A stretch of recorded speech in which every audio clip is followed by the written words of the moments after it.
The day I was diagnosed with Alzheimer's, I'll never forget the look on my son Mark and daughter-in-law Sarah's faces. It wasn't grief, it was opportunity. That day, I realized that my forgetting was their greatest hope. But in what I was beginning to lose, I gained something they never expected: clarity. It happened last March, when Dr. Reynolds confirmed what I'd been fearing for months.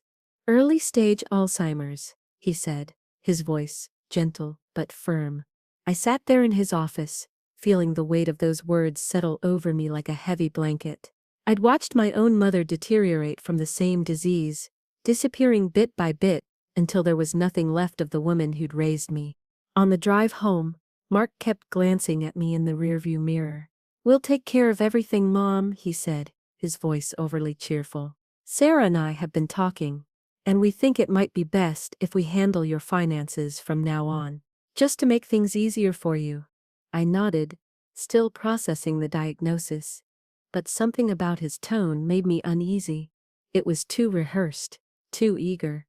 When we arrived home, Sarah was waiting with tea and a stack of papers on the kitchen table. "These are just some simple forms," she explained, sliding them toward me. "Power of attorney, access to your accounts, so we can help manage everything while you adjust." I looked down at the papers, then up at their expectant faces. My son, who I'd raised alone after his father died when Mark was just 12. My daughter-in-law, who I'd welcomed into our family with open arms 10 years ago. There was something in their expressions I'd never noticed before, a hunger, barely concealed. "I think I'd like to read these over first," I said, gathering the papers. "Maybe tomorrow." The disappointment was immediate, though they tried to hide it. "Of course, Mom," Mark said. "No rush. But the sooner we get this sorted, the better." Before things progressed that night, I couldn't sleep. For 3 years I'd been noticing small changes: forgotten names, misplaced keys, moments of confusion. I'd been terrified of this diagnosis, but now that it had arrived, something else was bothering me, even more. Why were Mark and Sarah so eager to take control of my finances? I'd always been careful with money. Tom had left me well provided for, and I'd made smart investments over the years. My house was paid off, and I had substantial savings. But I'd always kept the details private, a habit from growing up poor. The next morning, I told them I had a headache and wanted to rest. The moment they left for work, I went to my home office and began searching through old financial records. As I reviewed bank statements and investment accounts, fragments of conversations and odd incidents from the past few years started to connect in my mind. Mark's unexplained new car, Sarah's designer clothes, their extravagant vacation to Bali last year, when Mark had been complaining about business being slow. Small inconsistencies that I'd dismissed at the time now seemed to form a pattern. I picked up the phone and called my bank. "This is Eleanor Mitchell," I said. "I'd like to check if there have been any unusual transactions on my accounts recently." The customer service representative was hesitant. "Mrs. Mitchell, according to our records, your son Mark is authorized to manage your accounts. He mentioned you might be confused sometimes. Would you like me to contact him instead?" My blood ran cold. I had never authorized Mark to access my accounts. Never. "When was this authorization given?" I asked, keeping my voice steady. "About 8 months ago, according to our records." 8 months before my diagnosis. Before I'd shown any significant symptoms. I thanked her and hung up, my hands shaking. I spent the rest of the day making discreet calls to my investment firm, my credit card companies, even the deed office for my house. The picture that emerged was shocking. Mark had been systematically gaining access to my finances for over a year, making small withdrawals that added up to nearly $50,000. There was also a recent inquiry about the market value of my house. They were stealing from me. Had been for months, and they were using my diagnosis to take everything else. That night, when they returned with takeout and solicitous smiles, asking if I'd had a chance to look at those simple forms, I looked at their faces, these people I loved and trusted, and made a decision. I signed them, I lied, sliding a sealed envelope across the table. It's all taken care of. The relief and excitement on their faces made my heart break all over again. But inside the envelope wasn't signed power of attorney forms. It was a blank sheet of paper. I needed time. Time to document what they'd done. Time to protect myself. Time to figure out who else was involved. Because one thing had become crystal clear to me that day. My disease wasn't progressing nearly as quickly as they hoped. And I wasn't going to forget what they'd done. Not yet. Not until I'd made sure they faced the consequences. As I lay in bed that night, the irony wasn't lost on me. They thought my diagnosis was their perfect opportunity. They never expected it would be mine. Instead, over the next few weeks, I played the role they expected of me. The confused, declining mother who needed their help with everything. It wasn't entirely an act. I did have Alzheimer's after all. There were bad days when names slipped away, and I found myself standing in rooms with no memory of why I'd entered them. But there were good days too, more than they realized. On those good days, I worked methodically. I set up a new email account they didn't know about. I purchased a prepaid cell phone and hid it in my knitting basket. And most importantly, I started keeping a journal, documenting every conversation, every strange behavior, every piece of evidence I could find. I also began to notice how their behavior toward me had changed. They spoke to me differently now, louder, slower, as if I couldn't understand normal speech. They'd exchange glances when I'd forget something small, their eyes communicating silent messages I wasn't supposed to comprehend. "Mom, you already asked that question 5 minutes ago," Mark would say, his patience clearly forced. "Did I? I'm sorry," I'd reply, watching as they shared another look. Their performance wasn't just for me. They were establishing a narrative for others. My neighbors, my friends, my doctors. Eleanor is declining rapidly. Eleanor can't manage on her own. Eleanor needs us to make decisions for her. One afternoon, I overheard Sarah on the phone in the kitchen. "The doctor says it's progressing faster than they expected," she was saying, her voice hushed but excited. "No, she hasn't signed the house over yet, but we're working on it. Mark thinks another month, maybe 2 at most." I froze in the hallway, my heart pounding. They were lying about my condition. To whom? And why the urgency about my house? That night, I pretended to go to bed early but snuck back downstairs. Mark and Sarah were in the living room, speaking in low voices. I stood in the darkness of the hallway, straining to hear. "Jenkins says the development deal is moving forward," Mark was saying. "Once they get zoning approval, the offer for Mom's property will probably double. So we need to get it in our names before that happens," Sarah replied. "Before she finds out what it's really worth." "She's not going to find out anything," Mark said, and the coldness in my son's voice sent a chill through me. "She can barely remember what day it is." I retreated upstairs, my mind racing. Development deal? My modest home was in a neighborhood that had been the same for decades. What were they talking about? The next day, when they were both at work, I walked to the local library and asked to use a computer. The librarian, Nancy, had known me for years and helped me navigate to the county planning department's website. There it was, a proposal for a massive new shopping center, with construction set to begin within the year. The planned location encompassed several blocks, including my street. According to the documents, most of my neighbors had already sold their properties to the development company at prices well above market value. Most, but not all. My property was one of 3 holdouts in the area. The developers needed these final properties to proceed with their plans. No wonder Mark and Sarah were so eager to get control of my house. They weren't just stealing my savings. They were after a potential windfall. I printed the relevant documents and tucked them into my purse.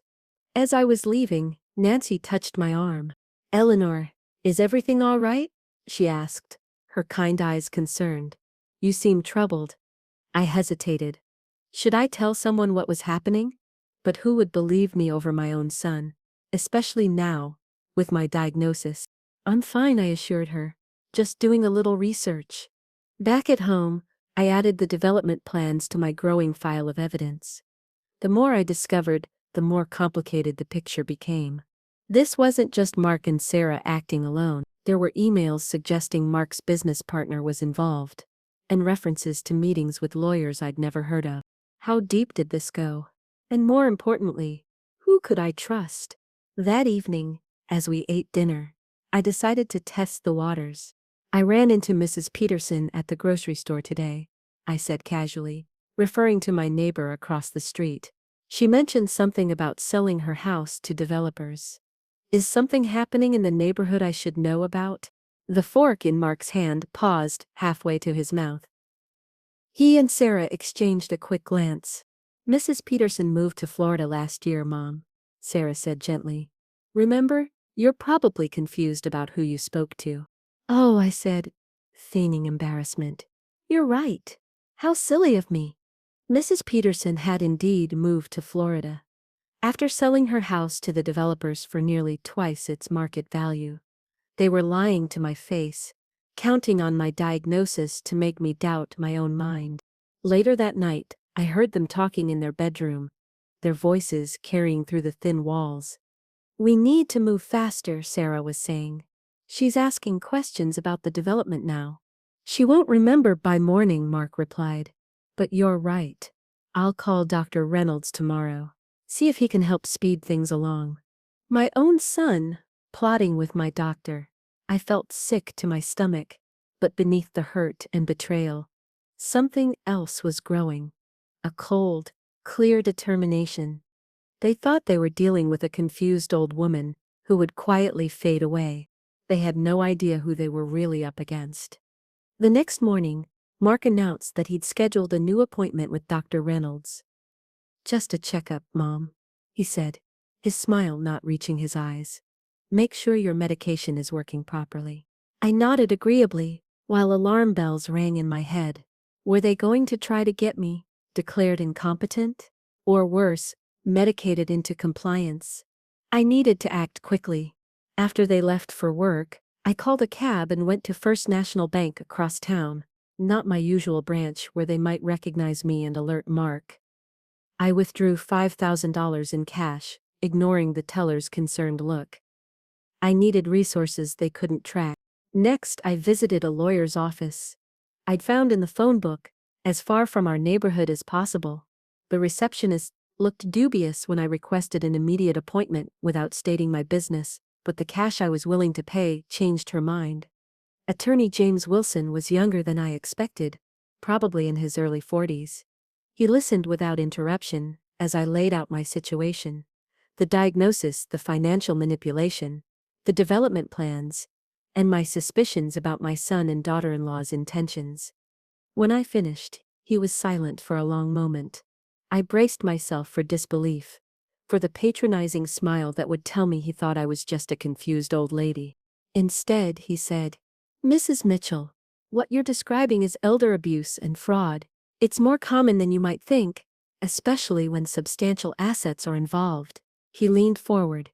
But proving it will be complicated. Given your diagnosis, they'll claim you're confused or paranoid. I know, I said. That's why I've been documenting everything. I showed him my journal, the financial records I'd gathered, the printouts about the development. His eyebrows rose as he examined the evidence. This is a good start, he said. But we need more. Concrete proof of their intentions, preferably in their own words. How do I get that? He opened his desk drawer and removed a small device. This is a digital recorder. It's simple to use, just press this button to start recording, and this one to stop. He demonstrated, in this state, it's legal to record conversations that you're a part of, without informing the other parties. I took the recorder, turning it over in my hands. You believe me? I said, somewhat surprised. Mrs. Mitchell, I've been practicing elder law for 15 years. I've seen children do terrible things to their parents for money. Your account is detailed, consistent, and you've brought supporting evidence. Yes, I believe you. For the first time in weeks, I felt tears spring to my eyes. Someone believed me. I wasn't alone anymore. That evening, with the recorder hidden in the pocket of my cardigan. I asked Mark and Sarah about the upcoming doctor's appointment. "I'm a little nervous," I admitted, which wasn't a lie. "Dr. Reynolds mentioned medication last time, but I'm not sure I need it yet. I'm still managing okay, aren't I?"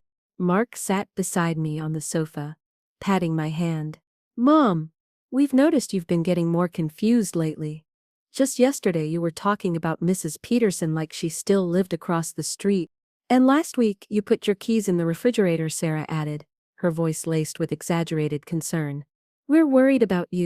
I had never put my keys in the refrigerator. It was a complete fabrication. Dr. Reynolds mentioned a facility that specializes in memory care. Mark continued. "Nothing immediate, but something we should start thinking about. For your safety." My heart raced, but I kept my expression neutral. "A facility? You mean a nursing home?" "A memory care community," Sarah corrected quickly. "Very nice places these days. But that's far down the road.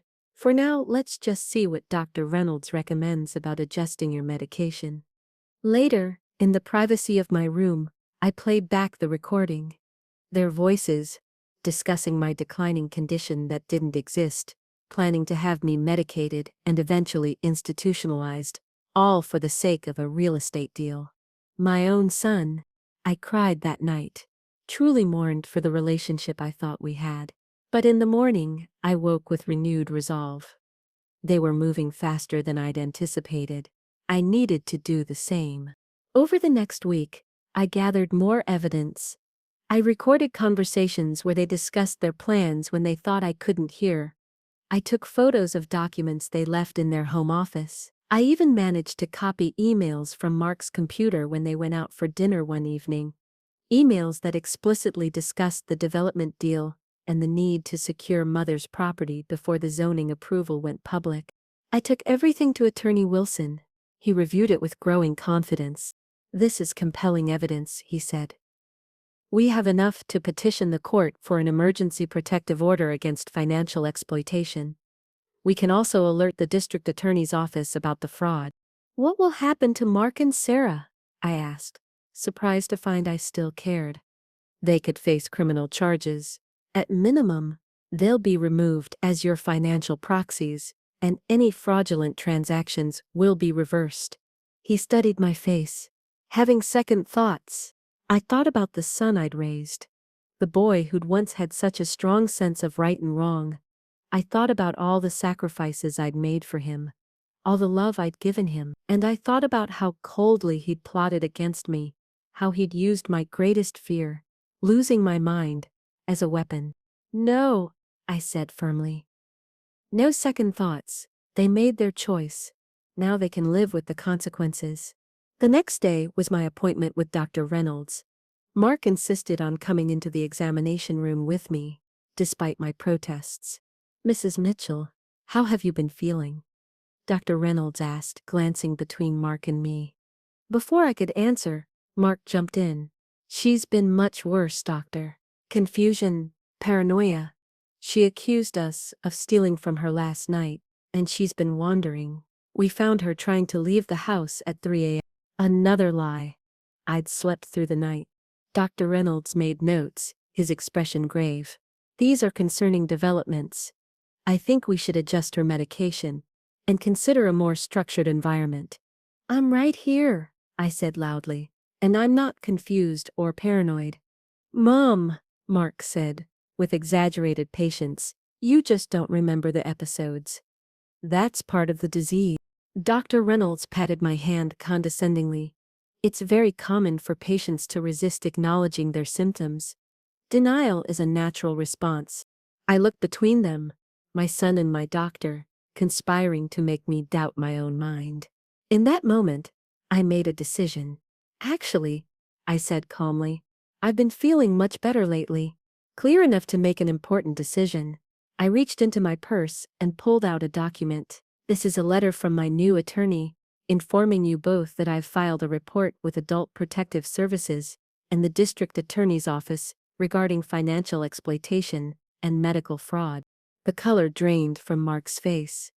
Dr. Reynolds froze, his pen hovering over his notepad. I have recordings, I continued, my voice steady. Emails, bank records, and a very thorough documentation of how you've been lying about my condition to facilitate your real estate scheme. Mom, you're confused, Mark began, but I cut him off. No, Mark. For the first time in months, I'm seeing everything with perfect clarity. Attorney Wilson will be here momentarily with representatives from Adult Protective Services. I suggest you prepare yourself for some difficult questions. As if on cue, there was a knock on the examination room door. Mark's face crumpled as he realized the game was over. The old saying is that revenge is a dish best served cold. But as I watched my son face the consequences of his actions, I felt no satisfaction, only a profound sadness. I had lost my son long before Alzheimer's began to take my memories. But I had found something else, the strength to stand up for myself, even when the world was ready to dismiss me as just another confused old woman. And that, I would hold on to for as long as I could. The weeks that followed were a blur of legal meetings, court appearances, and difficult conversations. Adult Protective Services launched a full investigation, freezing Mark and Sarah's assets while they traced the money they had taken from me. Dr. Reynolds faced an inquiry from the medical board for his role in falsifying my medical records. I moved in temporarily with my neighbor Judith, who had been my friend for over 20 years. Unlike most of my neighbors, she had refused to sell to the developers, making her one of the 3 holdouts along with me. I always thought something wasn't right with how they were treating you, Judith said as she helped me settle into her guest room. But I never imagined it went this deep. Mark and Sarah were ordered to stay away from me by a protective order. The last time I saw my son was in the courtroom, his face a mask of anger and betrayal, as if I had somehow wronged him by not allowing him to steal from me. Sarah wouldn't even look at me, staring straight ahead as the judge detailed the charges against them. The hardest part wasn't facing them in court. It was facing the reality that my own child had been willing to exploit my greatest fear for his financial gain. Some nights, I would wake up crying, the weight of that betrayal crushing me more than the diagnosis ever had. But there were bright spots too. My case attracted the attention of an advocacy group for elder rights. They asked if I would be willing to share my story to help others recognize the signs of financial exploitation. At first, I hesitated. I was a private person by nature, and my story was painful and personal.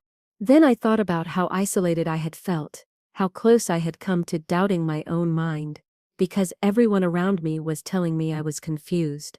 How many other elderly people were in similar situations, without the clarity or resources to fight back? Yes, I told them. I'll share my story. My first presentation was at a senior center across town. My hands trembled as I stood before the room of older adults, but once I began speaking, the words flowed naturally.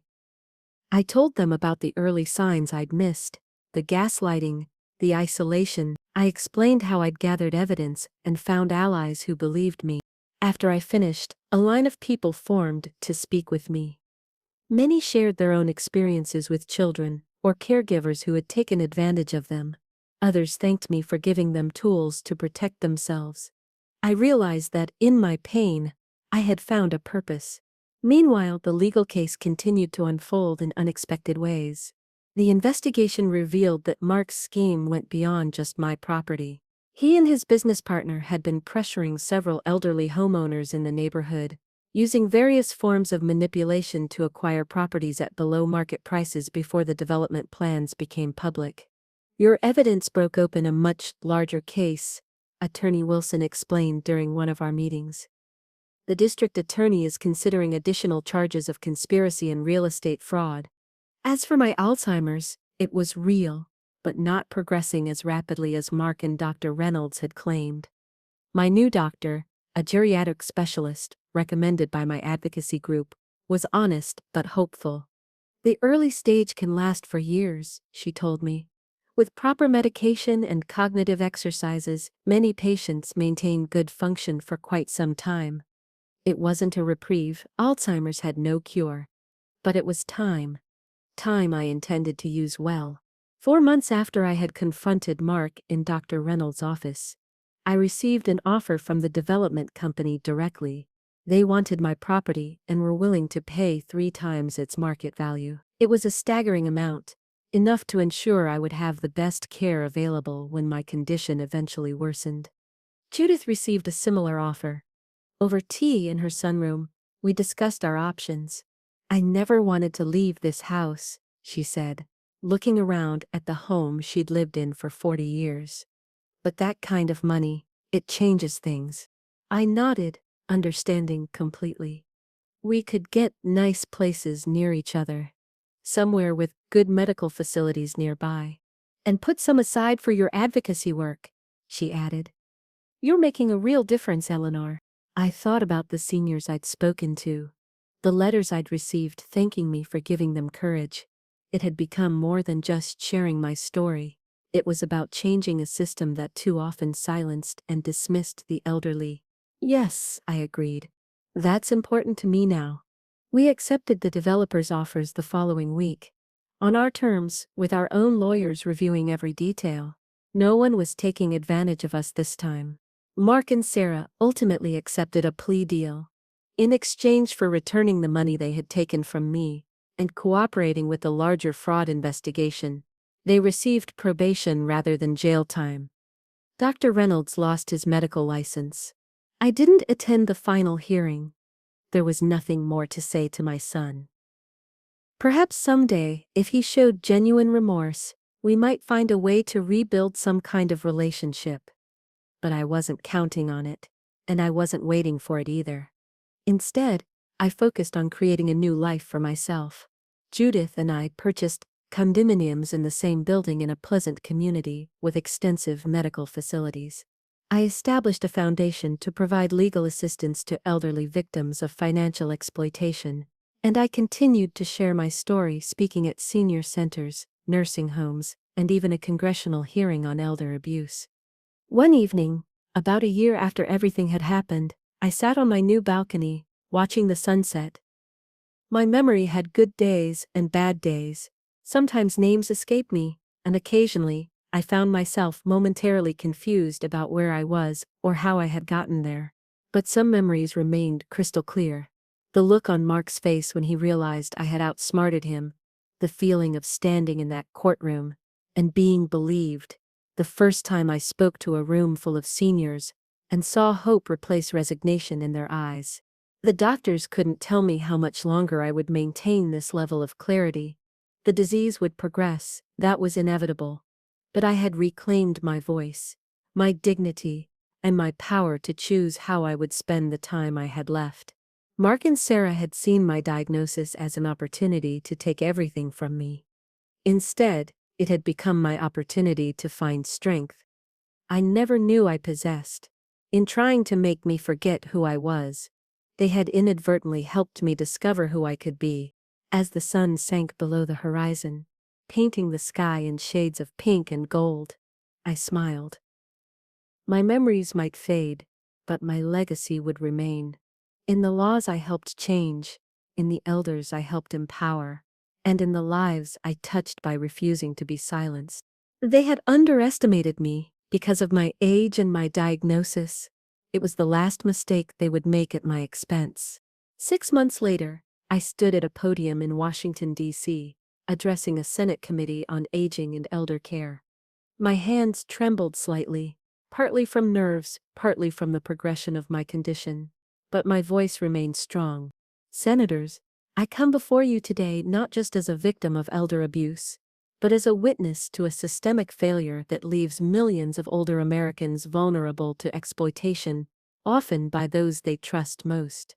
The chamber was silent as I shared statistics about elder abuse in America, how for every reported case, experts estimated that 24 went unreported, how financial exploitation of seniors had become a multi-billion-dollar criminal industry, how the combination of cognitive decline, social isolation, and financial assets made the elderly perfect targets. But I am not here to simply describe the problem, I continued. I am here to advocate for specific solutions.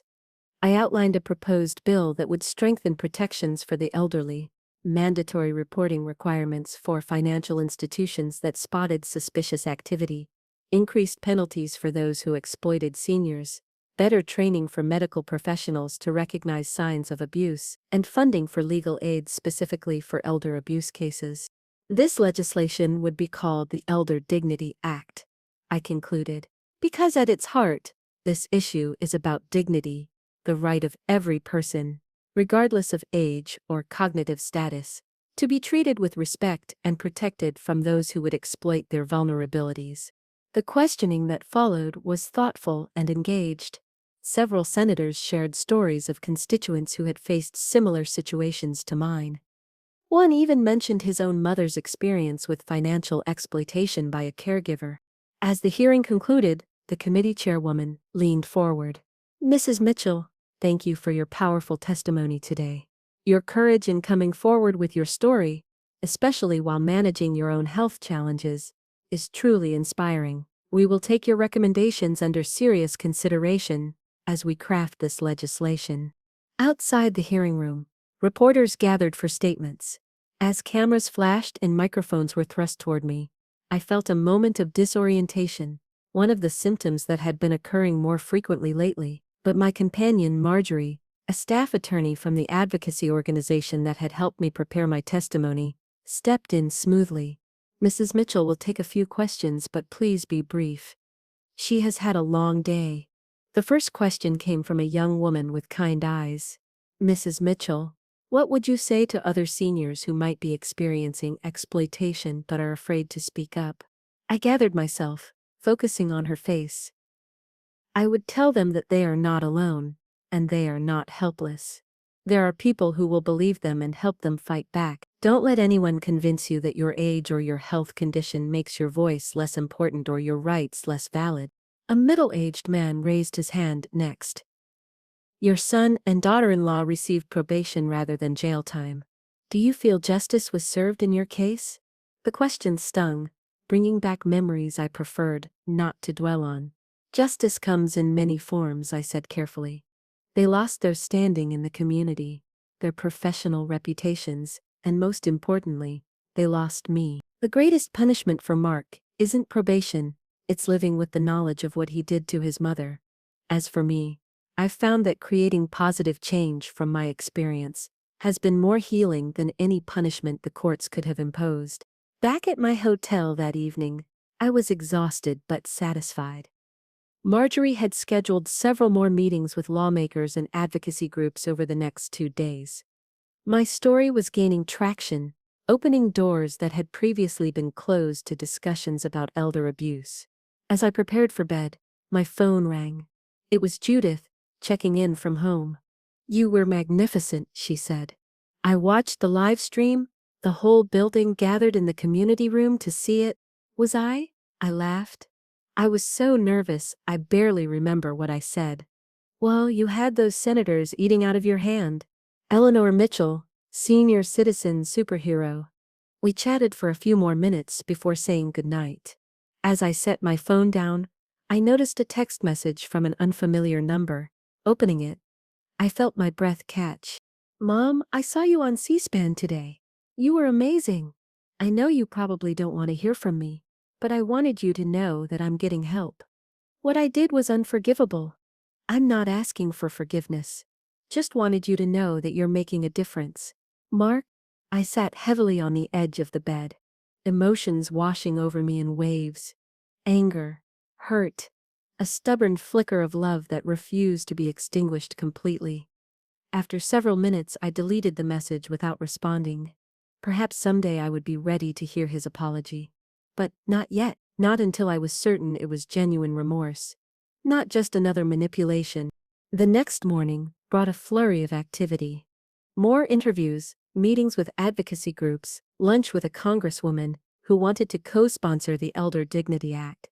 By mid-afternoon, I was struggling to maintain my focus. Names were slipping away from me, and twice I lost my train of thought mid-sentence. Marjorie noticed immediately.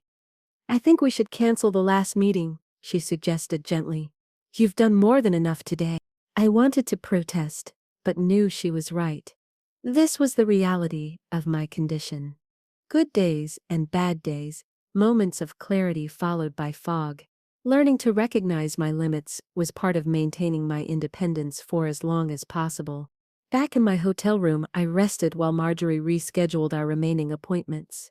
As I drifted in and out of sleep, I reflected on the journey that had brought me here. A year ago, I had been a frightened woman, newly diagnosed with Alzheimer's, being gaslighted by my own family into believing I was more impaired than I actually was. Now I was testifying before Congress, helping shape legislation that would protect countless others from similar exploitation. My personal tragedy had transformed into a powerful platform for change. That evening, Marjorie and I had a quiet dinner in the hotel restaurant. She updated me on the positive responses to my testimony and the promising support for the Elder Dignity Act. "Senator Hardin's office called," she said, referencing the committee chairwoman. "They want to name a key provision of the bill after you, the Mitchell Standard. It would create a legal presumption that seniors are competent to make their own decisions, unless proven otherwise by clear medical evidence, shifting the burden of proof to those claiming incompetence." I set down my fork, unexpectedly moved. That would make a real difference. "It would," Marjorie agreed. "It addresses exactly what happened to you, people assuming incompetence based on age or diagnosis, rather than actual capacity." Later, as I prepared for bed, I found myself thinking about legacy. Most people hope to be remembered through their children, their grandchildren, the continuing thread of family. Mark had severed that thread with his betrayal, and yet here was another kind of legacy taking shape: laws that would protect vulnerable seniors, policies that would make exploitation harder, awareness that might prevent others from suffering as I had. It wasn't the legacy I had imagined for myself, but perhaps it was the one I was meant to have all along. As I drifted off to sleep, I thought about all the elderly people who would benefit from the Mitchell Standard, who would maintain control over their lives and dignity in their later years because of what had happened to me. There was a certain poetry to it, that the disease that was slowly taking my memories would become the catalyst for ensuring others were not forgotten or dismissed. The irony wasn't lost on me. My son and daughter-in-law had seen my diagnosis as an opportunity to take everything from me. Instead, it had become my opportunity to leave something valuable behind. In the end, they had failed to understand the most fundamental truth about aging. Growing older doesn't diminish your worth or your voice. Sometimes, it only makes them stronger. The Elder Dignity Act passed with overwhelming bipartisan support. 9 months later, I watched the final vote from my living room, surrounded by friends and fellow advocates.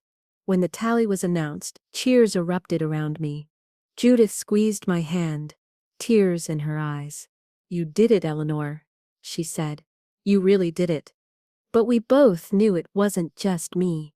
It was every senior who had shared their story of abuse or exploitation. Every advocate who had worked tirelessly for years before I ever entered the picture. Every lawmaker who had listened and taken action. I had simply been the face that helped humanize the issue, the story that had captured public attention at the right moment. The legislation wasn't perfect. Compromises had been made, certain provisions watered down during negotiations, but it represented a significant step forward in protecting vulnerable seniors. The Mitchell Standard was intact, ensuring that elders would be presumed competent to make their own decisions, unless clear medical evidence proved otherwise. In the months since my testimony, my condition had continued its slow progression. Good days were still plentiful, but the challenging days were becoming more frequent. I sometimes struggled to find words, occasionally forgot appointments, and had begun to rely more heavily on notes and reminders. But I had built a support system that respected my autonomy while providing the assistance I needed. Judith checked in daily. I had a home health aide who visited 3 times a week, a medical alert system for emergencies, and a network of friends from the advocacy community who included me in their lives and activities. I was managing my condition, not being managed by others. The Elder Dignity Act's passage brought a flurry of media attention. I gave interviews when I felt able, always emphasizing that my story was just one among thousands. During one television appearance, the host asked if I had any contact with my son. No, I answered honestly. That chapter of my life is closed. It wasn't entirely true. Mark had sent several more messages over the months, tentative, remorseful notes, that I read but never answered. Sarah had filed for divorce shortly after their legal troubles concluded, taking their joint assets and leaving Mark to rebuild his life from scratch. According to Judith, who still knew people in our old neighborhood, he had moved to another state and was working in construction rather than real estate. Part of me, the mother who had raised him, loved him, sacrificed for him, still ached for what might have been. But I had learned to live with that ache, to acknowledge it without letting it define me. My new focus was on the foundation I had established with a portion of the proceeds from my property sale. The Eleanor Mitchell Elder Justice Foundation provided legal assistance to seniors facing exploitation and funded research into better protections for the elderly. It was small but growing, with dedicated staff who shared my passion for elder rights. Life settled into a new rhythm. I divided my time between managing my foundation, speaking engagements when I felt up to them, and simply enjoying the present moment, something my diagnosis had taught me to value. Judith and I took a weekly watercolor class. I joined a support group for people with early-stage dementia, where we shared both challenges and laughter. On my 76th birthday, the foundation staff organized a celebration at a local restaurant. Friends, advocates, and even 2 senators who had championed the Elder Dignity Act attended. As I looked around at the faces of people who had become my chosen family, I felt a deep contentment. During the party, my assistant Rachel approached with a small gift box. "This was delivered to the foundation office for you," she said. "The staff checked it thoroughly," she added with a knowing smile. "We had established security protocols after receiving a few threatening messages from people who opposed our advocacy work." The box contained a simple silver bracelet and a card. The message inside read, "Happy birthday, Mom. Your courage changed more lives than you'll ever know, including mine. With love and regret, Mom." I slipped the bracelet back into the box and tucked the card into my purse, my emotions too complex to process in the midst of the celebration. Later that night, alone in my condo, I studied the bracelet, a simple, elegant design with a small charm in the shape of a key. Was it a peace offering? An acknowledgement of the doors my advocacy had opened? Or perhaps a reference to the house keys he had once tried to take from me? Whatever the intention, I placed it in my jewelry box without putting it on. Some wounds healed too slowly for simple gestures to mend. 2 weeks after my birthday, I received a call from my doctor's office. My latest scan showed acceleration in the progression of my Alzheimer's. The medication was no longer as effective as it had been. We would need to adjust my treatment plan and begin discussing more comprehensive care options for the future. I took the news calmly. I had always known this day would come. The disease would advance. That was its nature. What mattered was how I chose to live with it. That evening, I sat on my balcony watching the sunset. As had become my habit, a gentle knock on my door interrupted my thoughts. It was Judith, bearing tea and concerned eyes. "Rachel called me," she explained. "She was worried about you being alone after receiving that news." "I'm all right," I assured her as she settled into the chair beside me. "Really? I've had time to prepare for this." "Still," she said, pouring the tea, "it's not the kind of news anyone should process alone." We sat in comfortable silence for a while, watching the sky turn from gold to pink to deepening blue. "I need to update my advance directives," I said finally. "Make sure everything is in order for when I can no longer make decisions for myself." "Of course," Judith nodded. "We can call Attorney Wilson tomorrow." "And I need to decide about Mark." Judith looked at me questioningly. "Whether to let him back into my life," I clarified. "He's been reaching out consistently for almost a year now. He sent a birthday gift." "And how do you feel about that?" I sighed, watching a bird soar across the darkening sky. "Conflicted. What he did was unforgivable. And yet he's your son," Judith finished gently. Yes, he's my son. I turned to face her. The Foundation's work has been about helping people heal from exploitation, about restoring dignity and agency. Would I be undermining that message if I reconciled with him? Eleanor, Judith said, taking my hand. The Foundation's work has been about choices, the right of elders to make their own decisions, even difficult ones, including who to forgive. I nodded slowly. I need to think about it. The next day, I met with Attorney Wilson to update my legal documents. We reviewed my advance directives, ensuring they clearly outlined my wishes for medical care as my condition progressed. We updated my will and the structure of my foundation to ensure it would continue its work after I was gone.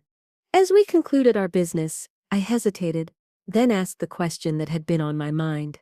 James, if I were to reconnect with Mark, would it undermine the legal precedents established by my case? He looked surprised. No, not at all. The legal outcomes stand regardless of any personal reconciliation. The question is whether it's the right decision for you. How would I know? He smiled kindly. That's beyond my legal expertise, I'm afraid. But speaking as someone who has worked with many families affected by elder abuse, I would say the key considerations are whether he truly understands the harm he caused, whether he's taken concrete steps to change, and whether reconnecting would bring you peace rather than additional pain. I thanked him for his insights and left with much to consider. That evening, I sat down at my computer and, after long deliberation, composed an email to Mark. It was brief and cautious, not an offer of forgiveness, but an opening of a door that had been firmly closed. I received your birthday gift. I am willing to speak with you once, by phone. After that conversation, I will decide if further contact is something I want. Please understand that this is not a promise of reconciliation, merely a willingness to listen. I sent it before I could reconsider, then closed my computer and tried to focus on a book. The response came faster than I expected. Within an hour. Mom, thank you for this chance. I've been in therapy for over a year, trying to understand how I could have done what I did to you. I don't expect forgiveness. I just want a chance to apologize properly. Face to face if possible. I can come to you whenever and wherever you feel comfortable. All my love, Mark. Face to face. The thought made my stomach tighten. Was I ready for that? To see him in person, to look into the eyes of the son who had betrayed me so completely. I decided to sleep on it. In the morning my mind was clearer. I would meet him, but on my terms and with support present. I replied, setting conditions. A public place, Judith accompanying me. A limited time frame. He agreed to everything immediately. We arranged to meet the following week at a quiet cafe near my condo. As the day approached, I vacillated between anxiety and a strange sense of calm. Whatever happened, I was facing this meeting from a position of strength, not vulnerability. I had rebuilt my life. I had created meaning from my suffering. I was not the same woman he had tried to exploit. The morning of our meeting, I dressed carefully in an outfit that made me feel confident, a blue blouse that matched my eyes, comfortable but elegant pants, the pearl earrings that had been my mother's. Judith arrived to accompany me, her presence a steady reassurance. Remember, she said, as we walked to the cafe, you can end this meeting at any time. You owe him nothing. I know, I nodded. I'm doing this for me, not for him. He was already there when we arrived, sitting at a corner table, his hands wrapped around a coffee cup.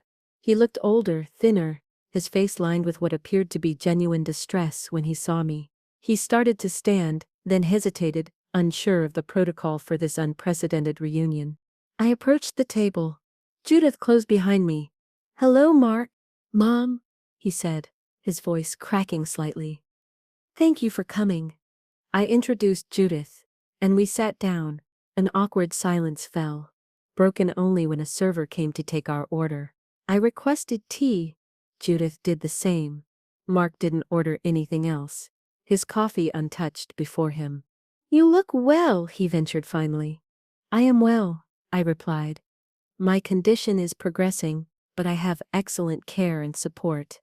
I emphasized the last word slightly, wanting him to understand that I was not alone or vulnerable. He nodded, swallowing hard. Mom, I don't even know where to begin. What I did to you was. There aren't words. Try, I said simply. And so he did. He spoke for nearly 20 minutes, haltingly at first, then with increasing fluency. He talked about his shame, his remorse, the therapy that had helped him understand the twisted justifications he had created. He spoke about his divorce, his struggle to rebuild some semblance of a life, his volunteer work at a senior center, an attempt at atonement. I listened without interrupting, studying his face, his body language, searching for signs of the manipulation I had become so adept at recognizing. But what I saw appeared to be genuine contrition. When he finally fell silent, I took a sip of my tea, gathering my thoughts. I appreciate your apology, I said carefully. But I need you to understand something. I may have Alzheimer's, but that doesn't diminish who I am or what I've accomplished. In some ways, your betrayal forced me to discover strengths I never knew I had. I know, he said quietly. I followed everything you've done, the foundation, the legislation. You've helped so many people. Yes, I agreed. And that work continues regardless of what happens between us. He nodded, understanding the implicit message. Our potential reconciliation was separate from my advocacy, would not change or undermine it. What do you want from me now? I asked directly. He seemed taken aback by the question. I don't want anything from you, Mom. I just wanted a chance to apologize in person, to see that you're okay, to let you know that if you ever needed anything, not money or support, I know you have that, but just if you ever wanted to talk, or. He trailed off, uncertain. Mark, I said, my voice softer than it had been. I don't know if I can ever fully trust you again. Some betrayals cut too deep, but I am willing to take small steps. Phone calls, perhaps. Occasional emails. We'll see where that leads. The relief on his face was palpable. Thank you, he whispered. That's more than I deserve.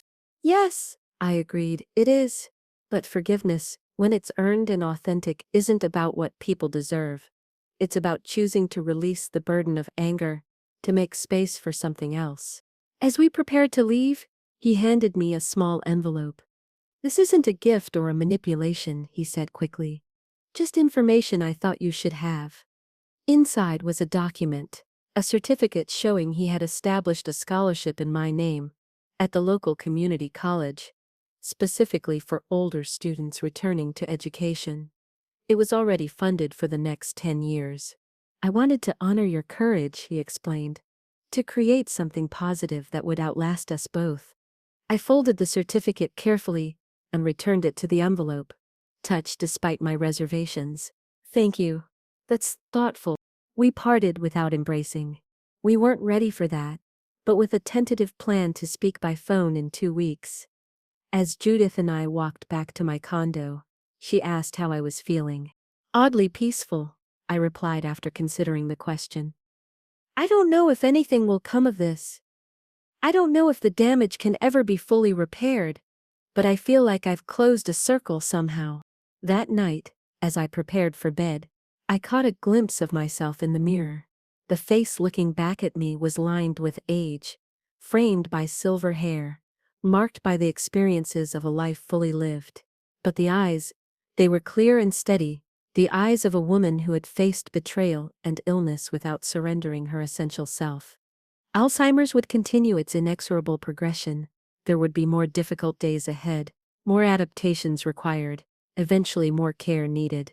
But whatever memories the disease might take from me, it could not take this, the knowledge that I had stood up for myself when it mattered most, that I had transformed personal pain into public good, that I had chosen how to write the final chapters of my own story. They hadn't underestimated me, because I was old, because I was sick. It was the mistake that had cost them everything. And in losing what I thought mattered, my son's love, my sense of family, my vision of a peaceful old age, I had found something far more valuable, my voice, my purpose, my power. As the disease progressed, I might forget many things. but I would never again forget my own worth. The progression of Alzheimer's is not linear. There are plateaus, unexpected improvements, sudden declines. In the year following my meeting with Mark, my condition remained relatively stable. I had good days and difficult ones, but with my support system and carefully established routines, I maintained my independence and continued my advocacy work, albeit at a reduced pace. Mark and I established a careful, tentative relationship. Monthly phone calls became bi-weekly. Eventually he visited every few months, always with Judith or another trusted friend present. We never discussed the past directly after that first meeting. Instead, we built something new from the ashes of what had been destroyed. Not the close mother-son bond we once had, but a relationship based on mutual respect and clear boundaries. The foundation continued to grow, its impact expanding beyond my direct involvement.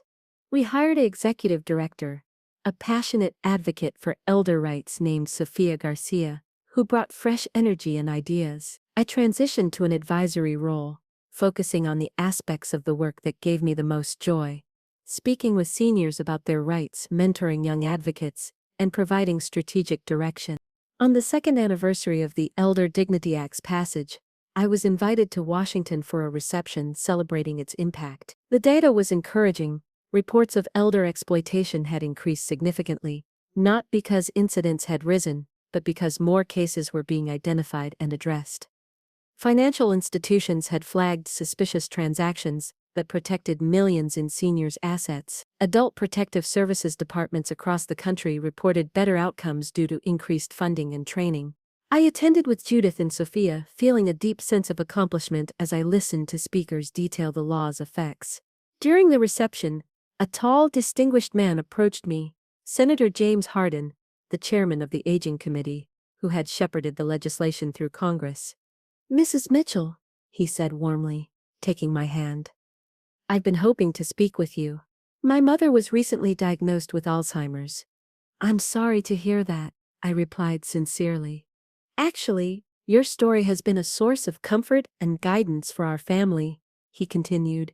"She insisted on reading everything about you in the foundation. If Eleanor Mitchell can turn her diagnosis into a force for good," she told me, "then so can I." He explained that his mother had become an advocate in her own community, speaking openly about her diagnosis and helping other seniors recognize and resist exploitation.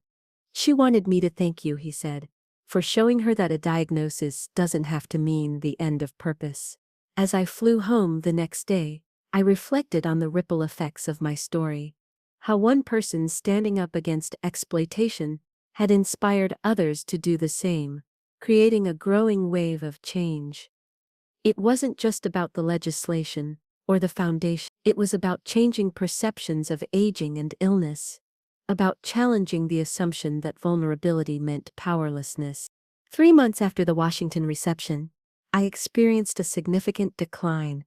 It began with episodes of profound confusion, finding myself in rooms with no memory of why I'd entered, struggling to recognize familiar faces, losing track of time. My doctor adjusted my medication, but the decline continued.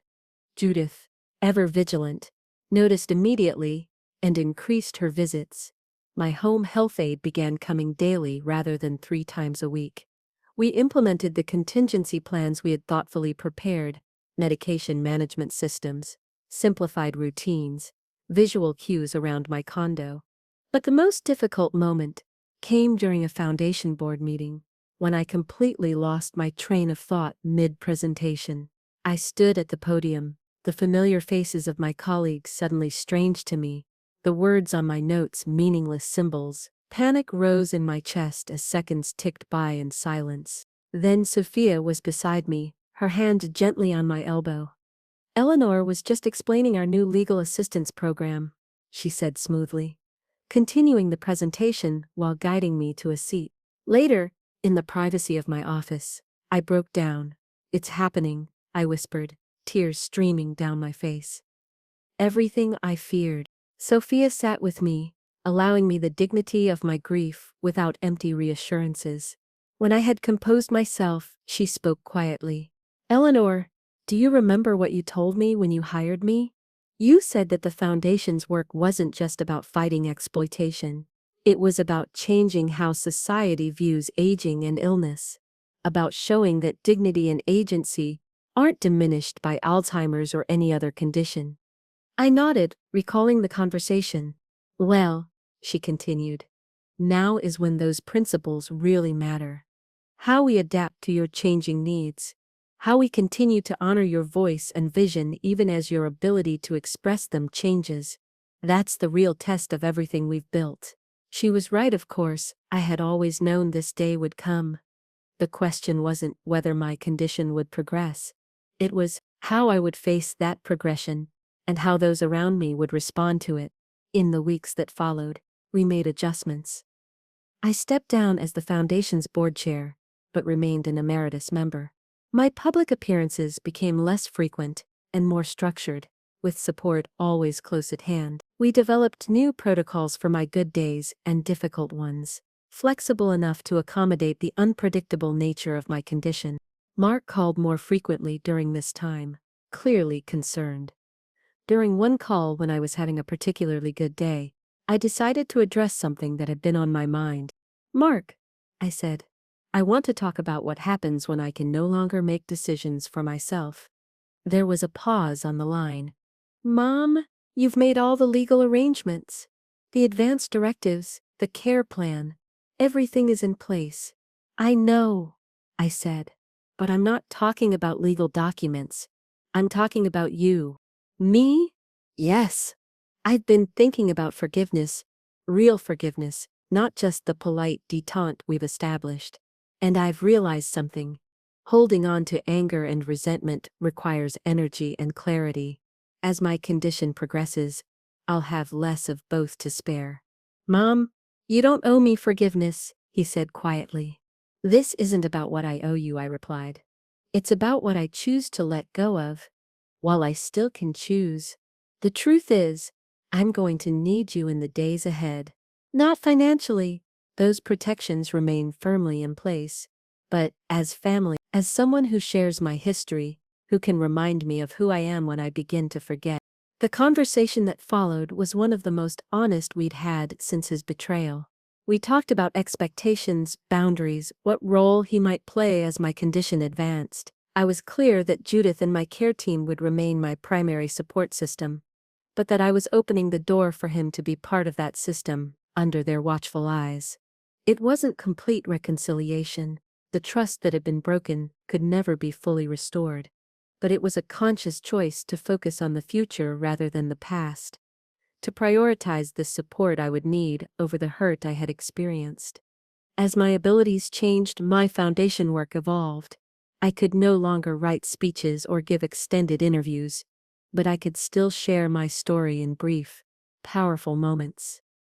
We created a series of video testimonials captured on my good days, focused on specific aspects of elder dignity and rights. These became resources for advocates nationwide, ensuring my voice would continue to be heard even when I could no longer speak as articulately. My 77th birthday arrived on a clear autumn day. Judith arranged a small gathering in the community room of our building. Just close friends, Foundation colleagues, and Mark, who flew in for the occasion. It was a quieter celebration than in years past, adapted to my changing needs, but no less meaningful. As I looked around at the faces of those who had joined me on this journey, I felt a profound sense of peace. The path had not been what I expected: betrayal, illness, advocacy, impact, decline, but it had led me to this moment of quiet joy, surrounded by people who saw me clearly, who valued my voice even as it grew softer, who would carry forward the work I had begun. The cake was served, candles blown out with assistance, gifts opened with hands that sometimes trembled.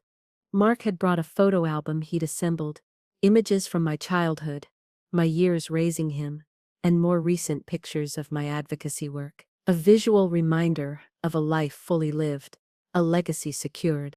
As the party wound down and guests began to leave, Sophia approached with a small package. "This just arrived at the Foundation office," she explained. We weren't sure whether to give it to you today, but I thought you might want to see it.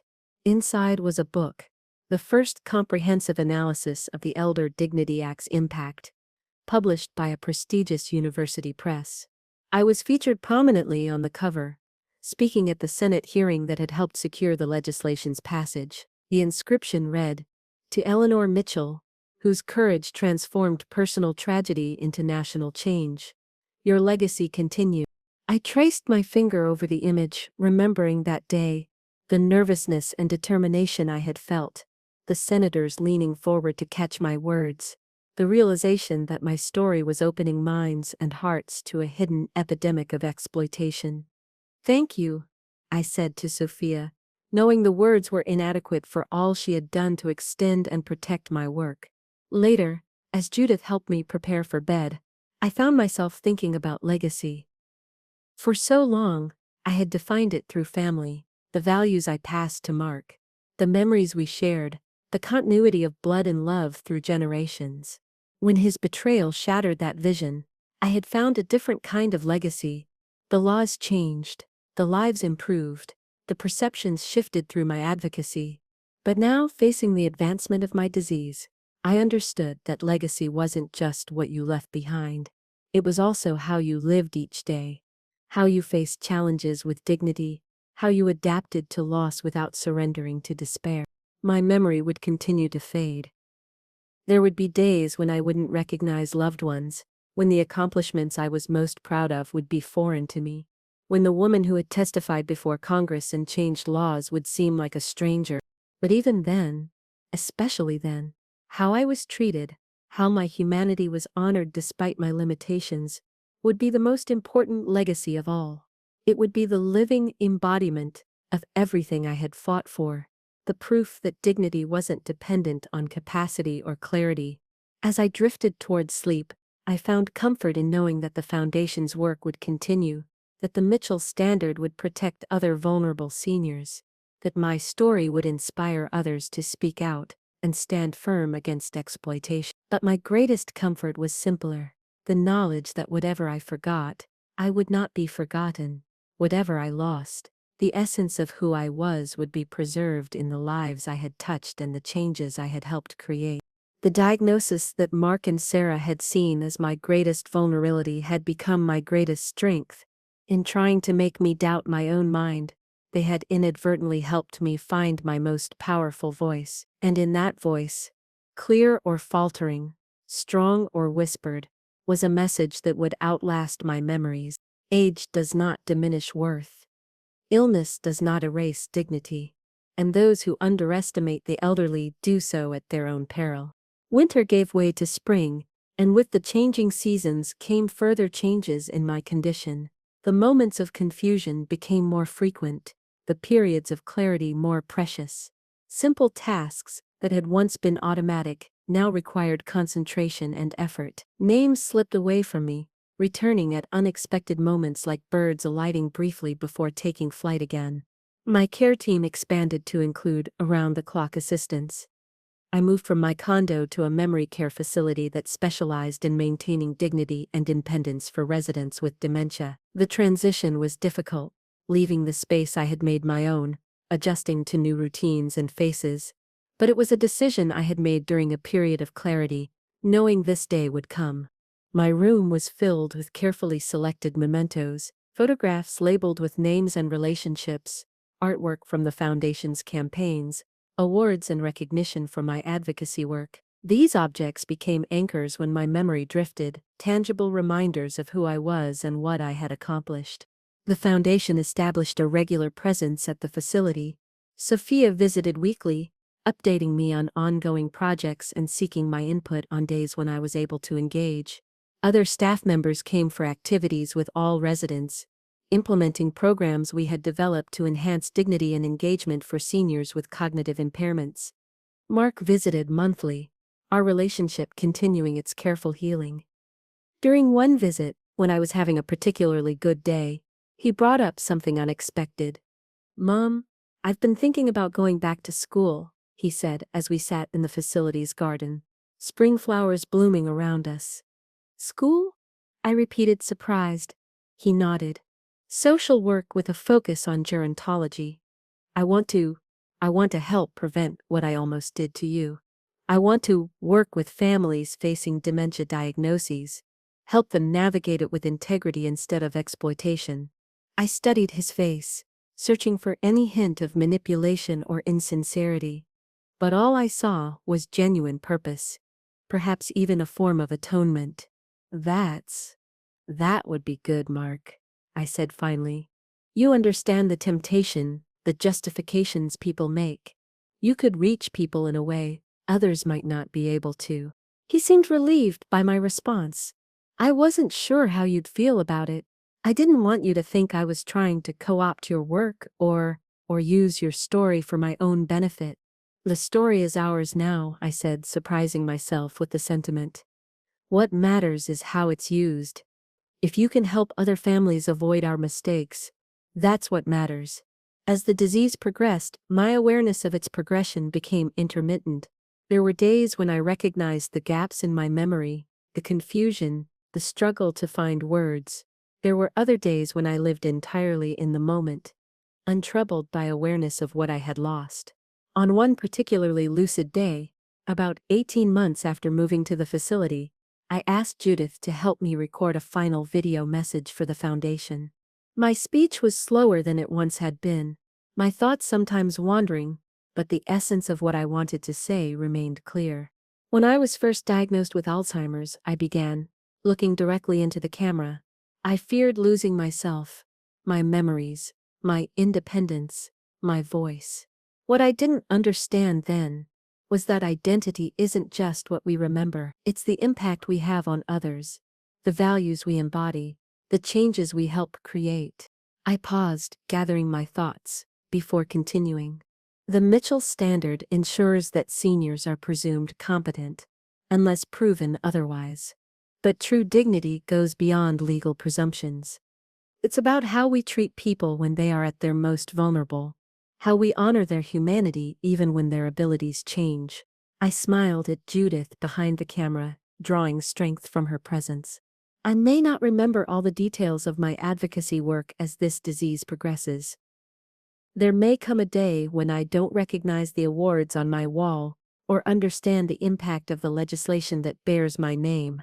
But that doesn't diminish what we accomplish together, and it doesn't change what I need most now: to be seen as a whole person, not just a collection of symptoms or deficits. I leaned forward slightly, my voice growing more passionate despite its decreased strength. This is the final frontier of our work, changing how society views and treats people with dementia. Not as empty shells or burdens, but as whole human beings experiencing a different reality, deserving of patience, engagement, and respect. The recording lasted nearly 20 minutes, with several pauses when I lost my train of thought or needed to rest.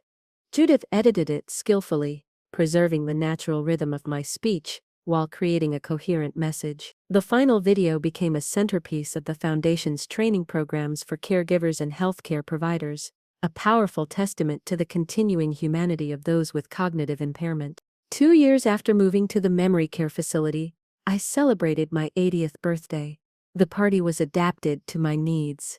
Quiet, with just a few visitors at a time, plenty of rest periods, familiar music and foods. I recognized some faces, confused others but responded to the warmth and celebration around me. Mark had completed his social work degree and was working with families navigating dementia diagnoses, focusing particularly on financial protection and ethical caregiving. He brought his first professional publication to show me, an article in a gerontology journal about preventing financial exploitation of vulnerable seniors, drawing on our family's experience as a case study. He had consulted extensively with the Foundation to ensure the article aligned with their messaging and furthered their goals. Sophia brought news of the Foundation's expansion, new offices in 3 additional states, a growing legal assistance program, and a research initiative focused on best practices for maintaining dignity in memory care. The Elder Dignity Act had been strengthened through amendments, closing loopholes and increasing penalties for those who exploited seniors. As for my daily life, it had simplified but still held meaning. I participated in art therapy, music sessions, and gentle exercise appropriate to my abilities. The facility's staff, trained in dignity-centered care practices, developed in part by my foundation, engaged with me as a person, not just a patient. They took time to learn my history, to understand my preferences, to connect with me even on days when my communication was limited.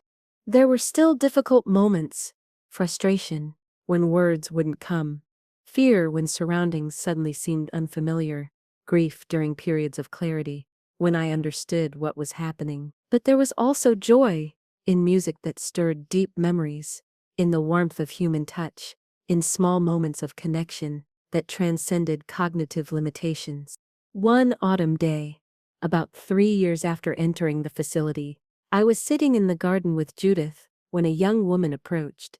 She introduced herself as a new staff member, recently graduated from a gerontology program that included curriculum developed by my foundation. "Mrs. Mitchell," she said, kneeling beside my wheelchair to meet my eyes, "I just wanted to tell you what an honor it is to meet you. Your work changed how I understand aging and cognitive impairment. You're the reason I chose this field." I looked at her, this earnest young woman, whose career would touch countless vulnerable seniors. I couldn't find the words to respond, but I reached out and squeezed her hand. She squeezed back, understanding the communication beyond words. Later that evening, as a care assistant helped me prepare for bed, I caught a glimpse of myself in the mirror. The face looking back at me was deeply lined, the eyes sometimes confused but still alive with awareness. I didn't always recognize that face now, didn't always remember the details of the life it had lived. But in that moment, I knew this. The woman who had faced betrayal and illness with courage still existed, even as memories faded. The impact of her stand against exploitation continued to ripple outward, protecting others even as she herself needed protection. The dignity she had fought for was being honored in her own care, a living example of the principles she had championed. My journey with Alzheimer's was not the one I would have chosen. The betrayal that had precipitated my advocacy was not a wound I would wish on anyone. But from those painful beginnings had come something meaningful. Changes in law and practice that would outlast my memories, awareness that would benefit strangers I would never meet. A foundation that would continue its work long after I was gone. My son and daughter-in-law had seen my diagnosis as an opportunity to take everything from me. Instead, it had become my opportunity to leave an unexpected legacy. One built, not on family connection or accumulated wealth, but on standing firm for the fundamental dignity of the elderly and vulnerable. As consciousness began to fade into sleep, I held on to that knowledge for as long as I could, a final affirmation before drifting into dreams. They had underestimated me because of my age and my diagnosis, and in doing so, they had unleashed a power they never anticipated, the power of one woman's refusal to be diminished, forgotten, or exploited. The power that had changed not just my life, but countless others. That was a legacy worth remembering, even if, someday soon, I would no longer remember it myself. The seasons continued their eternal cycle, spring blossoms giving way to summer heat, autumn leaves falling to winter snow, and back again to spring. My awareness of these cycles became intermittent, existing in a kind of eternal present, where past and future receded like distant shores, glimpsed through fog. Time lost its linear quality, in my experience. Some days, I was acutely aware of my surroundings in the memory care facility, recognizing faces and understanding my circumstances. Other days I moved through different realities, sometimes believing I was a young mother again, caring for Mark as a child, sometimes convinced I was back in Washington, preparing to testify, sometimes existing in landscapes entirely of my mind's creation. The staff and my visitors learned to meet me where I was, to enter my reality rather than insisting on theirs. When I spoke of events long past as if they were happening now, they engaged with gentle validation rather than jarring corrections. When I didn't recognize them, they introduced themselves anew, without expectation or disappointment. Judith remained my most constant companion, visiting almost daily despite her own advancing age and health challenges. Her familiar presence anchored me, Even when I couldn't recall her name or our history together, something in me recognized her as safety, as home. Mark continued his monthly visits, now accompanied sometimes by colleagues from his social work practice. He had developed a specialty in helping families navigate the complex emotional and ethical challenges of caring for loved ones with dementia. The foundation occasionally invited him to speak at conferences, sharing our family story as both a cautionary tale and a testament to the possibility of redemption and healing. Sophia managed the foundation with steadfast dedication to its mission, regularly consulting with the board on new initiatives and partnerships. Under her leadership, the organization had become a respected voice in elder advocacy, known for its innovative programs and evidence-based approaches to maintaining dignity for seniors with cognitive impairments. The Eleanor Mitchell Elder Justice Foundation now operated in 12 states, with a national advocacy arm that continued to push for stronger protections and better care models. The Mitchell Standard had been adopted in some form by 37 states, creating a presumption of competence for seniors that shifted the burden of proof to those claiming incapacity. My direct involvement in these developments had naturally diminished as my condition progressed, but my influence remained embedded in the Foundation's DNA, in its values, its approach, and the stories it told about why this work mattered. In my 4th year at the memory care facility, the staff organized a special event. The foundation had produced a documentary about elder exploitation and the fight for dignity, featuring my story prominently alongside those of other seniors who had faced similar challenges. The film was being screened in the facility's community room, not just for residents, but for staff, family members, and local healthcare providers. On the day of the screening, I was having what my care team called a present day, one of increasing rarity where I seemed aware of my current circumstances and could engage more fully with those around me. Judith helped me dress in a comfortable but elegant outfit, and a staff member styled my silver hair and applied a touch of lipstick, honoring my lifelong habits of neat presentation.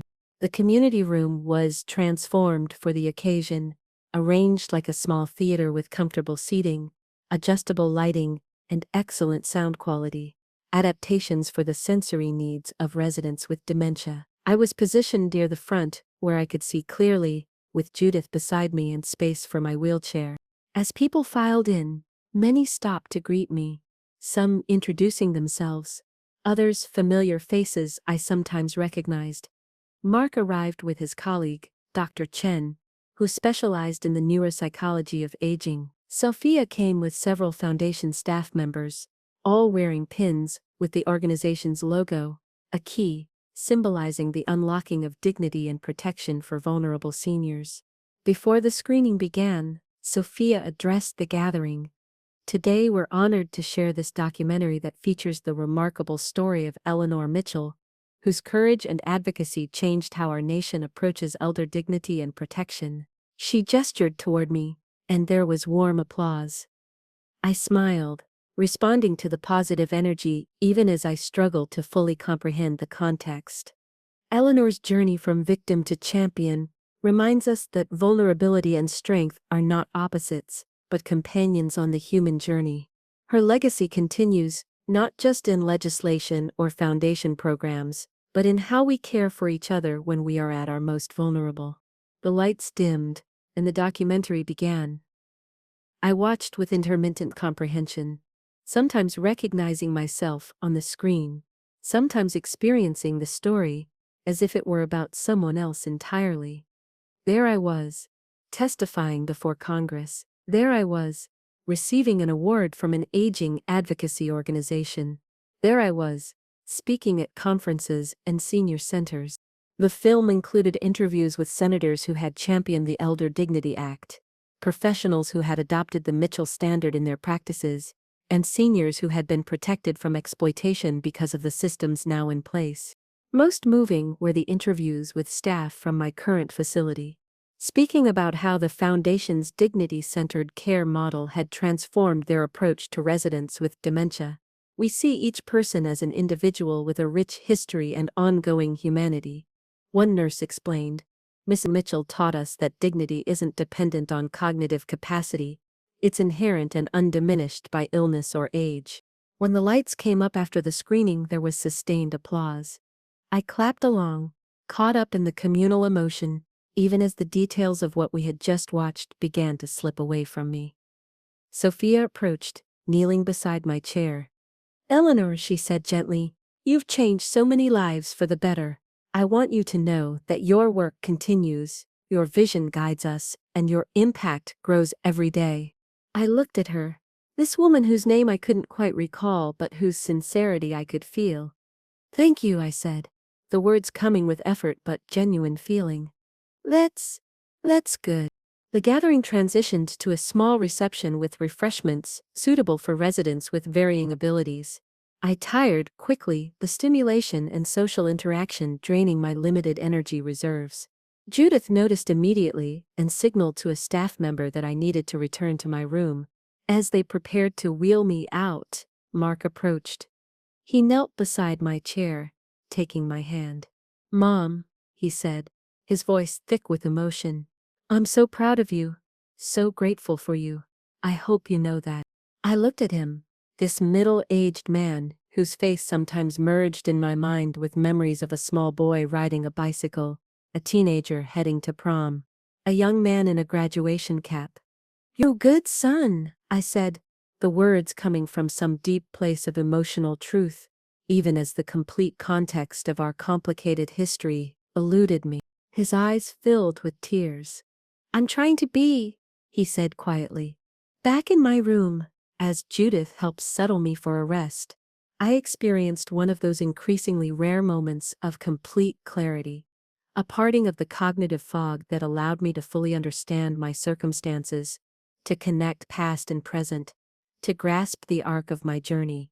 "They made a whole movie about me," I said with a hint of wonder.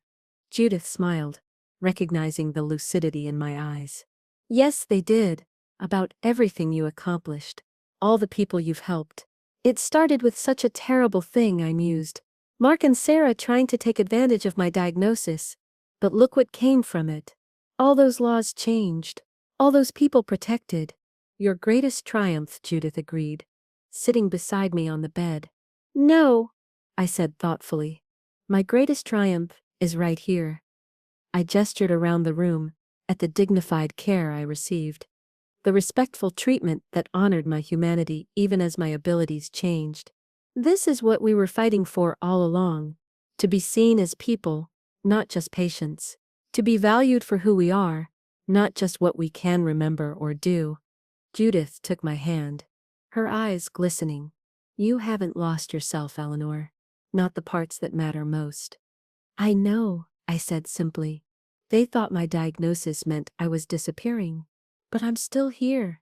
Different, changing, but still here." That moment of clarity, like all such moments in the later stages of Alzheimer's, was fleeting. By evening, the fog had descended again, the connections harder to maintain, the sense of continuous identity fragmenting.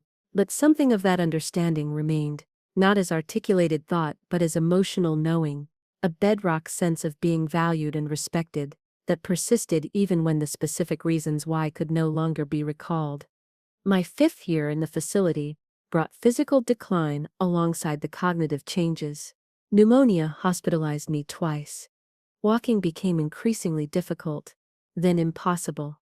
My verbal communication diminished to simple phrases, then single words, then largely nonverbal expressions. But the approach to my care never changed. Staff continued to speak to me directly, not around me. They explained what they were doing as they helped with bathing, dressing, and eating, regardless of whether I could respond or indicate understanding. They played music I had once loved, read from books I had enjoyed, maintained the rhythms and rituals that had given my days structure and meaning. Judith's visits became shorter, as the strain of seeing my decline took its toll on her own health, but she remained steadfast in her friendship. She would sit beside me holding my hand, sometimes simply being present, sometimes sharing news of the foundation, or memories of our shared past.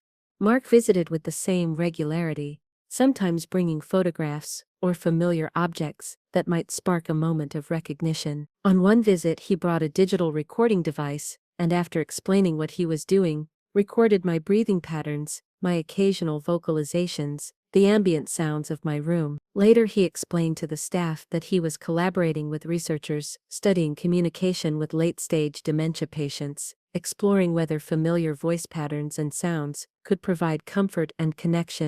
The foundation continued to flourish, its work expanding to include research into improved care models for advanced dementia.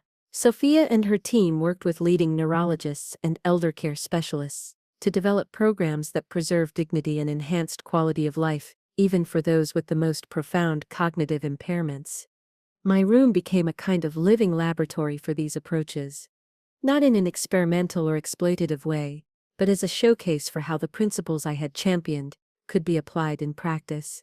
Staff from other facilities often visited to observe the techniques being used, the environmental adaptations, the communication strategies that honored my continuing humanity. In my 6th year at the facility, as winter yielded reluctantly to early spring, my physical condition deteriorated significantly. My medical team spoke with Judith and Mark about end-of-life care, reviewing the advanced directives I had put in place years earlier when my mind was still clear. She was very specific, the doctor explained gently. No extraordinary measures, comfort care only, a focus on quality rather than length of life. That sounds exactly like Mom, Mark said quietly, always clear about what mattered to her. In the weeks that followed, my care shifted subtly, less focus on rehabilitation, more on comfort. The hospice team became regular visitors, working seamlessly with the facility staff I had come to know so well. Judith practically moved in, spending most of each day in a comfortable chair beside my bed. Mark took leave from his practice to be present as much as possible. Sophia visited frequently, often bringing foundation staff members who wanted to pay their respects. Even in this final stage, with communication reduced to eye contact, occasional hand squeezes, and subtle facial expressions, the principles of dignity-centered care remained paramount. No one spoke around me as if I weren't there. No one treated me as if my life were already over. No one rushed through care or interactions as if they were merely mechanical tasks. Instead, they continued to engage with me as a whole person, reading to me, playing my favorite music, describing the spring flowers blooming outside my window, gently massaging lotion into my hands and feet, brushing my hair with the same care they had always shown. On a mild April morning, with sunlight streaming through my window and the sounds of birdsong filtering in from the garden, I took my last breath, Judith on one side of my bed, Mark on the other, both holding my hands as I made the final transition.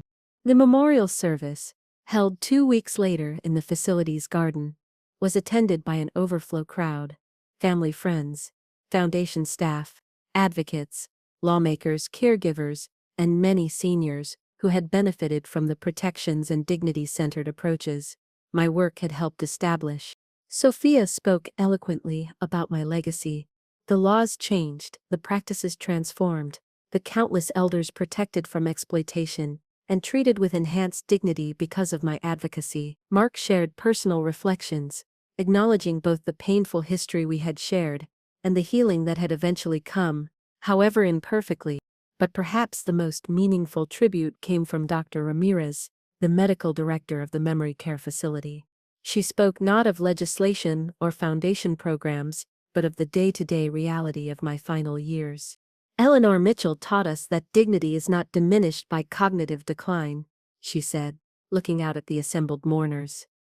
She showed us that personhood persists even when memory fails, that humanity endures even when words are lost. The way she lived her final chapter, with grace, with continued purpose, surrounded by those who honored her essential self, was perhaps her greatest lesson to us all. In the years that followed, the foundation continued to grow and evolve. The Mitchell Standard became the basis for national legislation, protecting seniors from exploitation. Research funded by the foundation led to breakthrough approaches in dementia care that enhanced quality of life and preserved dignity. Mark continued his work with families navigating dementia diagnoses, eventually becoming a recognized expert in ethical approaches to elder care. He never fully escaped the shadow of his past actions. but he transformed that painful history into a powerful cautionary tale that helped other families avoid similar mistakes. Judith, in her final years, compiled an oral history project, recording the memories and perspectives of those who had known me at different stages of my journey, from my pre-diagnosis life, through my advocacy work, and into my years with advancing Alzheimer's. These recordings became part of the Foundation's educational materials, ensuring that the full arc of my story would be preserved. My diagnosis had come as a devastating blow, compounded by the betrayal of those I had trusted most. But in that crucible of loss and pain, something unexpected had emerged, a voice that would not be silenced, an advocacy that would not be deterred, a legacy that would continue to protect and uplift vulnerable seniors long after my own memories had faded. They had underestimated me because of my age and my diagnosis. In doing so, they had inadvertently helped create a force for change that far exceeded what any of us could have imagined. My journey had come full circle, from being exploited because of my vulnerability to establishing protections for others who shared that vulnerability.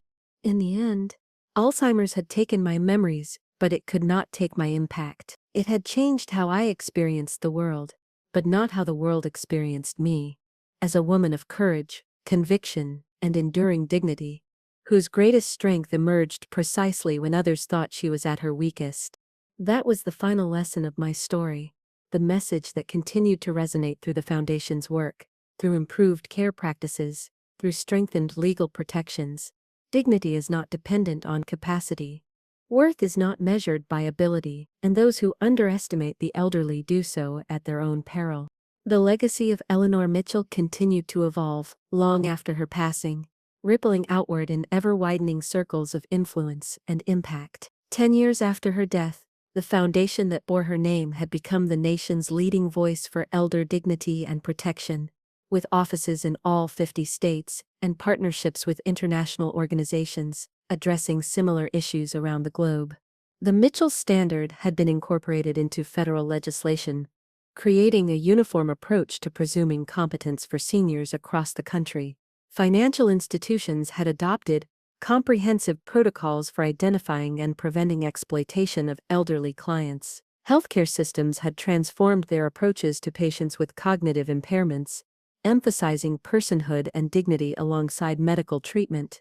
On the 10th anniversary of Eleanor's death, the Foundation organized a national conference on elder dignity.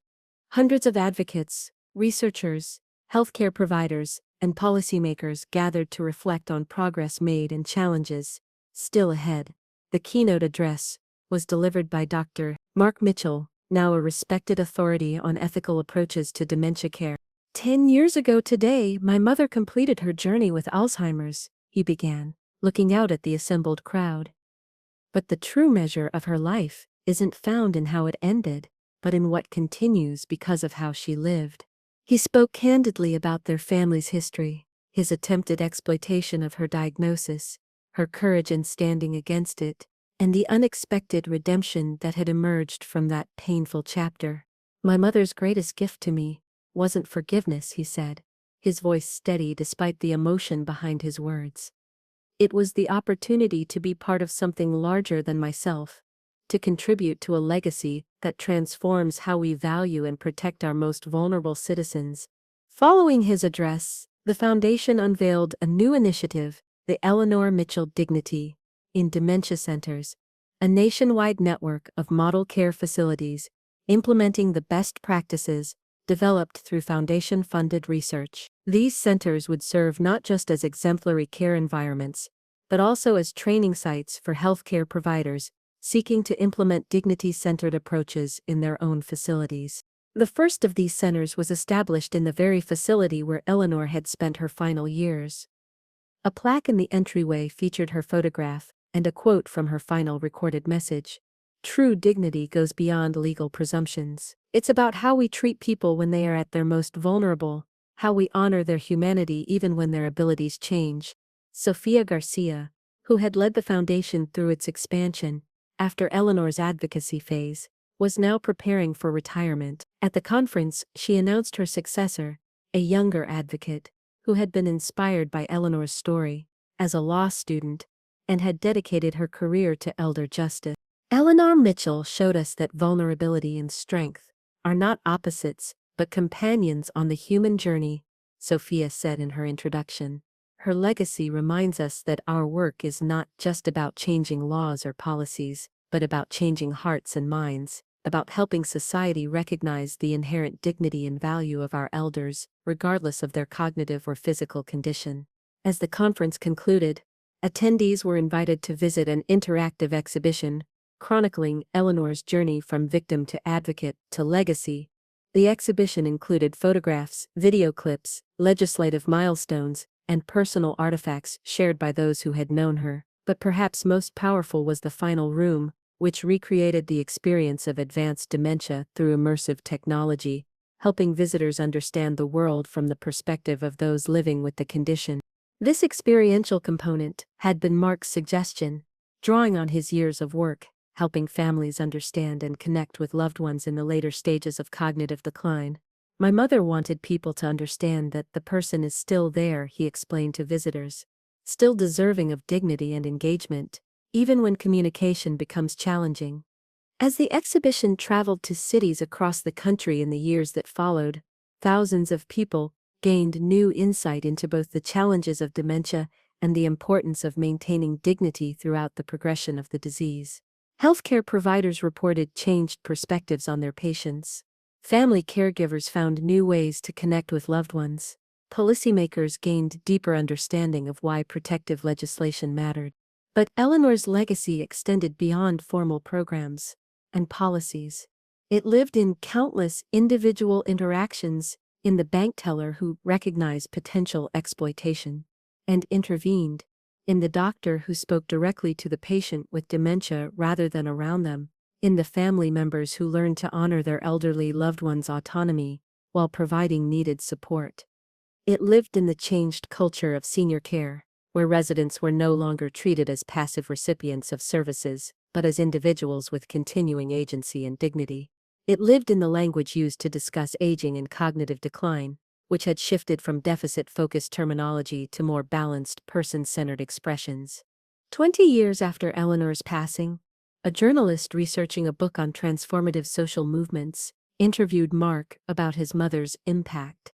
"What do you think Eleanor would be most proud of, looking at all that's changed?" the journalist asked. Mark considered the question carefully. She would be proud of the legislative changes. Certainly. The Mitchell Standard, the Elder Dignity Act, the financial protections, those were all important to her. But I think what would matter most to her is how we've changed the everyday experience of aging and cognitive decline. He gestured toward the window, where residents of the Eleanor Mitchell Dignity Center could be seen engaged in an art therapy session in the garden. Staff members worked alongside them, offering support where needed, but allowing maximum independence, treating each resident with attentive respect. "My mother's greatest fear wasn't Alzheimer's itself," Mark continued. "It was being treated as less than fully human because of her diagnosis, being dismissed, manipulated, exploited. What I think would matter most to her is that we've created environments where that's less likely to happen, where dignity isn't just a concept but a lived reality." The journalist nodded, making notes. "One last question, if I may. Your mother's story began with your attempt to exploit her diagnosis, something you've spoken about openly in your work. How do you reconcile that painful beginning with all that's come since?" Mark looked out at the garden again, watching an elderly resident with advanced dementia being gently guided through a painting activity, the staff member engaging with her as a person of worth and dignity despite her limited verbal abilities. "I don't know that reconcile is the right word," he said finally. "What I did was wrong, period, but my mother showed all of us, that even the most painful experiences can become catalysts for transformation, if we're willing to face them honestly and learn from them." She turned her vulnerability into strength, her personal tragedy into public good. He turned back to the journalist. "In many ways, I'm a living example of her legacy. Not just because I'm her son, but because I represent the possibility of change, that someone who once viewed the elderly as targets for exploitation can become an advocate for their protection and dignity. If that's possible, anything is. As the journalist departed, Mark remained by the window, watching the activities in the garden. He thought about all the years that had passed, all the work that had been done, all the lives that had been touched because his mother had refused to be silenced or diminished by her diagnosis. Eleanor Mitchell had been right all along. They had underestimated her because of her age and her diagnosis. And in doing so, they had inadvertently helped launch a movement that had transformed how society valued and protected its most vulnerable members. Her memory had faded long before her death, but her legacy remained vibrant and growing, living proof that dignity transcends cognition, that impact outlasts memory, and that true strength often emerges precisely when others expect to find weakness. That was Eleanor Mitchell's final and most enduring lesson. Never underestimate the power of one person standing firmly for dignity, especially, when that person seems most vulnerable. For in that stand may lie the seeds of transformation, not just for one life, but for countless others.